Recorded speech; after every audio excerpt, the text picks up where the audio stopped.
Make sure y'all reading that. What does Extreme Teachers do? Our mission is we help teachers discover their superpowers and then help them transform the lives around them. Being extreme makes them that teacher. Are you that teacher? I just want to know. Let class begin. Let's go, y'all.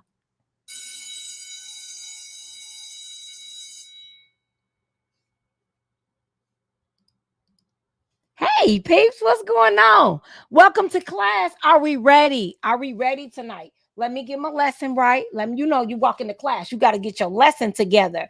Hey, Janine, what's going on? I'm so glad to see you tonight. What's happening? How are you? We are live in all three groups right now, so let's rock and roll. We're not going to Terry tonight. No, we are not. We're about to learn something. Let's go. Let's get it. All right. Don't forget to repost. Tag a teacher, repost. Tag a teacher, repost. What? Tag a teacher, yeah. Repost. What? Where's Jeray? Is Jeray not in class today, Janine? Where's Jeray? Those are my two faves right there. All right, let's rock and roll. So do not forget to subscribe to my YouTube channel. Subscribe to my YouTube channel. Janine, if you would drop the link, that will help all of the replay folks and the folks that's coming. Let's go. All right. So last night we talked about learning strategies for modern pedagogy. Learning strategies for modern pedagogy. We talked about the crossover, which is blending. It's pretty much blended learning, but a little different, where you're blending the classroom with going to the museum. Kind of what's when you go on a field trip, but it's connecting the field trip or connecting their everyday activity. So it's a crossover in their learning. So it may be, if you ask what are they doing over spring break and you connect it to what's happening in the class. Learning through argumentation. Ooh, learning through arguing, literally, y'all. Kids arguing, but you teach them how to argue strategically, kind of scientifically at the same time, using facts, all of those things. It was really cool when we went through it last night. So hop on my YouTube page and go to my YouTube channel so you can see everything that I put in there. You can catch up on it. And then computational thinking is pretty much compartmentalizing and then breaking down and just eating that elephant chunk by chunk.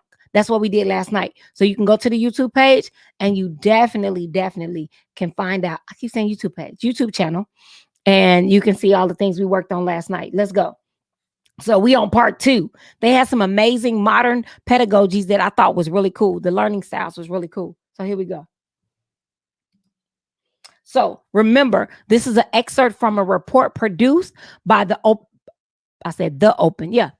University in collaboration with SRI International that proposes innovations that are already in currency, already happening, but have not yet had a profound influence on education. But I thought this was amazing. So that's why I loved it. So incidental learning. I'm in and out like a robbery. I'm not going to tarry. I will be under 15 minutes tonight. 15-minute PD. Come on. All right. So incidental learning, what is it? Incidental learning is unplanned and unintentional learning.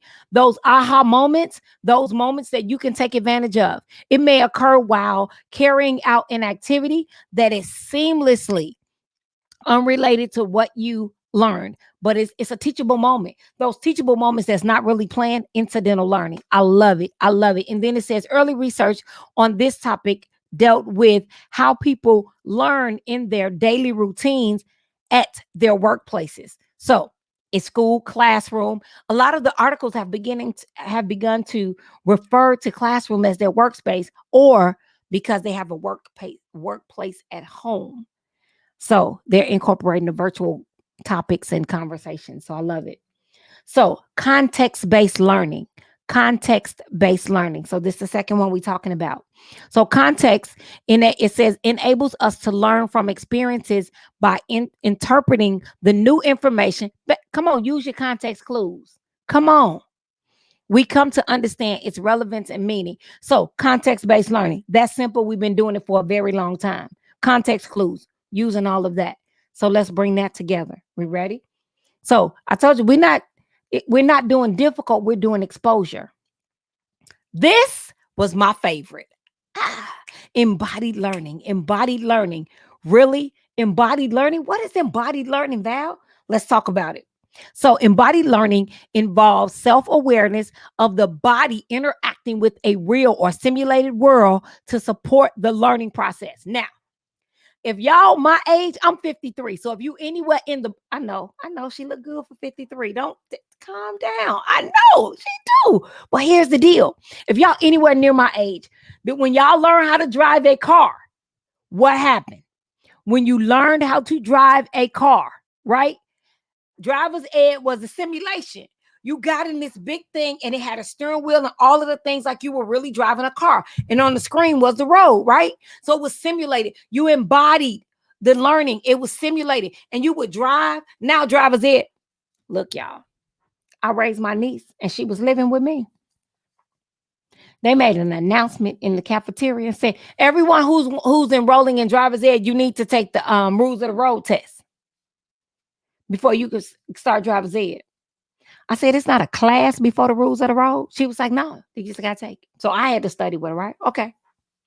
So we thought driver's ed was coming up. I'm excited. Your first day of driver's ed, you know the rules of the road. So you got to be ready in class. You got to have your books, have everything, right? She was like, okay. The first day of driver's ed, she was on the street in the car driving and she had never. And I was like, how is that the first day of driver's ed? They took away the simulation cars. I was like, no way. So I just thought it was really cool that it's, it's still out there, but it's not. You have to pay for it if you want to do it now, but it's really cool. So embodied learning is a simulation. So how they have the courts and all that kind of stuff where they're coming to court, they have the judge in there and they're doing all those things. You can do embodied learning with your students. So that's just another way to think of learning. Switch it up. So you got embodied learning tonight. We talked about context-based learning and incidental learning.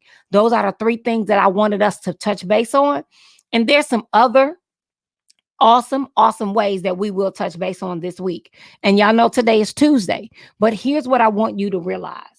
I want you to understand that you don't have to try everything that we talk about on the lives. You don't have to talk about try everything. You don't have to. What you do have to do is realize that your kids need something different besides what everyone else is doing. Stop being pissed off about being virtual and figure out how to do that thing differently. Like stand up sometimes, do something different. It doesn't matter. Figure it out. We can't keep teaching and complaining. They don't go together. Not at all. All right. So y'all know what I say, right? That's it. That's all, says the clock on the wall. Oh, keep being amazing because you are extreme, because you was willing to join a 15-minute PD. And guess what? Thank you, Janine. I did the PD tonight in 10 minutes and 22 seconds. Go be amazing, y'all. Let's get it.